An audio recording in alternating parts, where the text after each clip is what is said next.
Dans les années 50, on pouvait encore trouver des cartes postales vantant les prostituées de Bou Saada. Dès 1830, l'accès à ce supposé paradis sexuel va être résolu par l'application méthodique du réglementarisme. L'Algérie va devenir un véritable laboratoire dans lequel on va pouvoir tester les mesures phares du système, tout en y ajoutant une création de toutes pièces. Le quartier réservé, c'est-à-dire exclusivement dédié à la prostitution.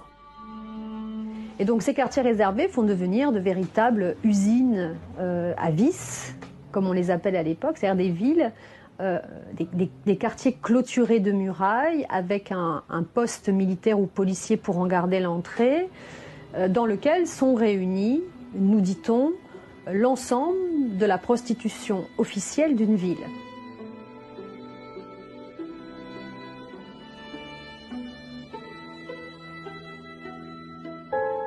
Le but du système réglementariste n'est pas de produire une prostitution qui soit saine. Le but du système réglementariste, c'est de permettre à une catégorie de femmes d'être sacrifiées et de surcroît, comme nous sommes dans un système capitaliste, de rendre la sexualité, qui comme vous le savez fait gagner beaucoup d'argent, rentable.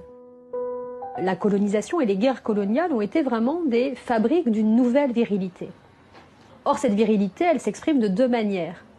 En tout cas de deux manières extrêmement visibles. C'est bien sûr la guerre, d'un côté, une guerre qui concerne en général les hommes, et c'est la question de la sexualité. Parce que quand on a fait la guerre et qu'on a vaincu, quelle est la meilleure manière de prouver au vaincu qu'il est vaincu? C'est en s'appropriant ces femmes. Et donc aujourd'hui, je suis avec Aurélie Perrier qui nous parle de sa recherche sur la sexualité, notamment la prostitution en Algérie. Alors pendant l'époque coloniale, tu nous parlais de cette concentration du vice, de ces bordels. Bonjour Dorothée, je suis ravie d'être là. Donc Aurélie, tu as écrit ta thèse sur la sexualité et les questions de genre dans l'Algérie coloniale du 19e siècle. Pour rappel à nos auditeurs, l'occupation française de l'Algérie commence en 1830 et c'est rappel à nos auditeurs, l'occupation française de l'Algérie commence en 1830 et s'étend jusqu'en 1962, date à laquelle l'Algérie obtient son indépendance. Avant l'occupation française de l'Algérie, l'Algérie était une province de l'Empire ottoman. Parlons aujourd'hui de la prostitution à l'époque coloniale en Algérie. Alors, est-ce que tu peux, dans un premier temps, nous raconter comment existait la prostitution avant l'arrivée des Français en Algérie, parce qu'elle existait? Alors oui, elle existait, mais sous différentes formes. Et c'est vrai que pour bien mettre en lumière les changements qui sont amenés avec la présence française, il faut peut-être parler d'abord de ce qui existait à l'époque ottomane.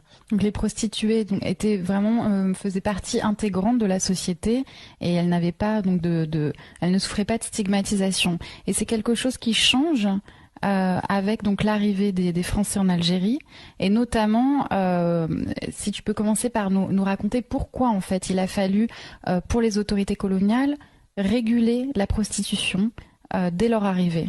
Ce qui est intéressant, c'est que à peine un an après avoir débarqué en Algérie, les Français embauchent les services d'un individu qu'on appelait le mésoir, donc qui existait à l'époque ottomane et dont le rôle était de superviser un peu les courtisanes. En tout cas, ce qui m'a étonnée dans ton travail, c'est que les élites algériennes participent à cette organisation de la prostitution, notamment les autorités religieuses.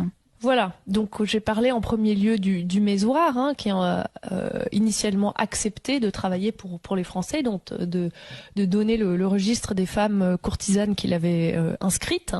Mais il y a aussi d'autres personnes, notamment le cadi, le juge musulman.